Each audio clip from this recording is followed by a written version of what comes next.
Anti social elements हैं जो छोटे इशू को बड़ा बनाकर या अफवाह फैलाकर शांति भंग करने का प्रयास कर। गाँव में किस तरह की तैयारी? देखिए,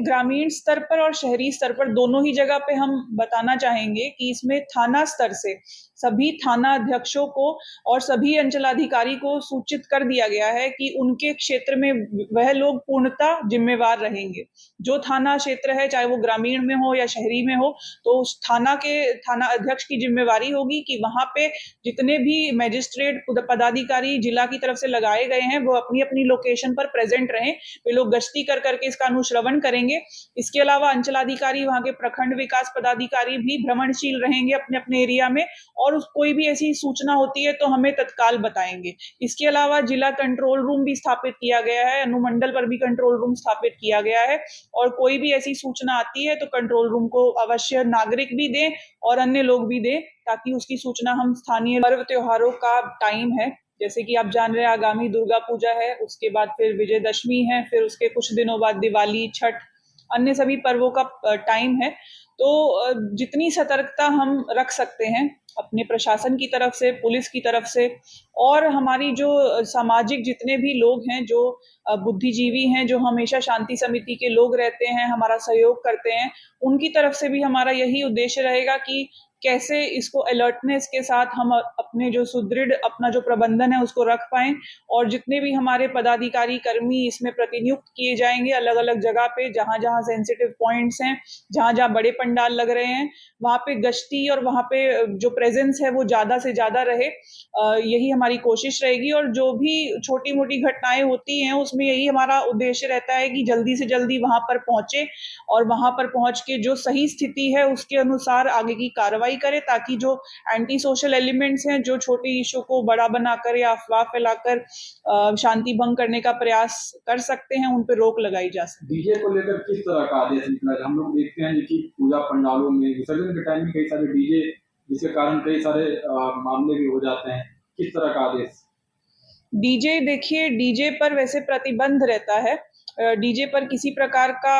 छूट नहीं दिया जा सकता, और उससे भी ज्यादा इम्पोर्टेंट है कि डीजे पर किस प्रकार के गाने बजाए जाते हैं। तो इसमें हमने जो शांति समिति की बैठक की थी और सभी के साथ जो बैठक की, उसमें यही निर्देश दिया गया है कि जो भी गाने बजाए जाएंगे डीजे पर, या जो भी उसका जो टाइम रहेगा वो समयबद्ध रहे, मतलब रात्रि 10 बजे के बाद वो ना बजे, और जहां पर हॉस्पिटल है, जहां पे कोई ऐसी लोकेशंस है, वहां पे वो ना बजे, वहां पे वो पूर्णतः प्रतिबंधित रहे। और इसके अलावा जो गाना बजाया जाता है वो किसी प्रकार से किसी वर्ग विशेष, धर्म विशेष को ठेस पहुंचाने वाला ना हो, जिससे कि शांति व्यवस्था भंग ना हो।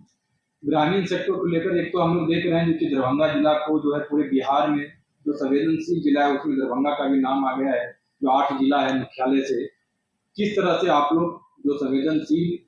पिछली बार मामले भी हो गए मुहर्रम में, इसको लेकर रखा गया है, किस तरह की ग्रामीण स्तर को लेकर गाँव में किस तरह की तैयारी?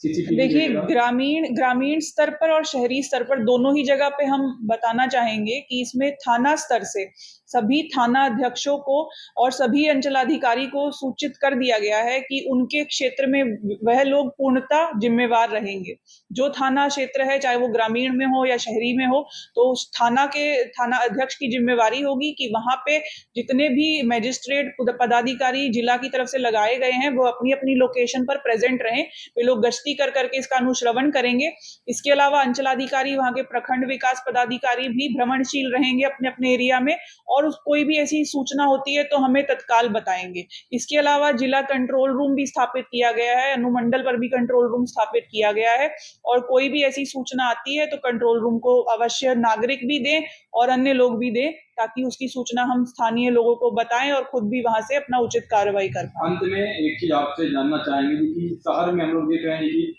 कई सारे पूजा पंडाल के कारण जो है वो यातायात प्रभावित होता है, उसको लेकर क्या रोड मैप किस तरह का यातायात को लेकर, क्योंकि ट्रैफिक हम लोग लगातार देखते हैं, क्योंकि शाम के टाइम में मुख्य तौर पे ज्यादा ट्रैफिक रहती है, क्या कोई तैयारी ट्रैफिक को लेकर? हाँ, ट्रैफिक के मद्देनजर हमने अलग से इसमें विस्तृत डिस्कशन करके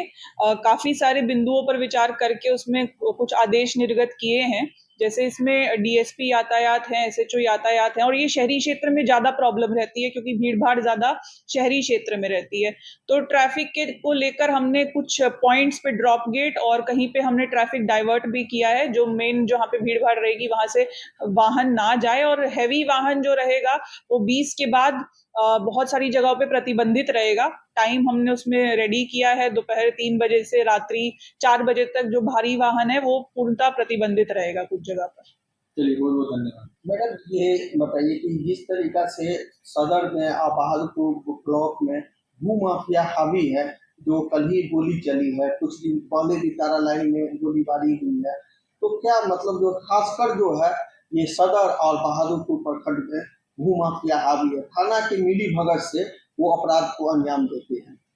क्या कहेंगे इसके बारे में? देखिए, जमीनी विवाद बहुत ही गंभीर इशू है, और इस विषय पर सभी लोगों के द्वारा जो जो इसमें जिम्मेवार हैं, चाहे वो अंचलाधिकारी हो, पुलिस प्रशासन हो, या फिर हमारे जिला के पदाधिकारी हो, और विभाग स्तर पर भी इसका अनुश्रवण मंथली वीकली बेसिस पे होता है। जैसा कि आप जानते हैं, थाना स्तर पर भी प्रत्येक शनिवार को अंचलाधिकारी जाते हैं, बैठक करते हैं, और जो भी भूमि विवाद रहता है उसका निष्पादन करने का प्रयास हमेशा हमारा रहता है। और ऐसा जो विवाद है जो गंभीर प्रवृत्ति का हो, जो गंभीर प्रवृत्ति में तब्दील हो जाए, उस पर विशेषकर ध्यान रखने की आवश्यकता है। अब कल ही के हम एग्जाम्पल से हम ये सीख सकते हैं कि किसी भी जमीनी विवाद को, वो छोटे से छोटा क्यों ना हो, उस पर सतर्कता रखी जाएगी फ्यूचर में, ताकि ऐसी पुनरावृत्ति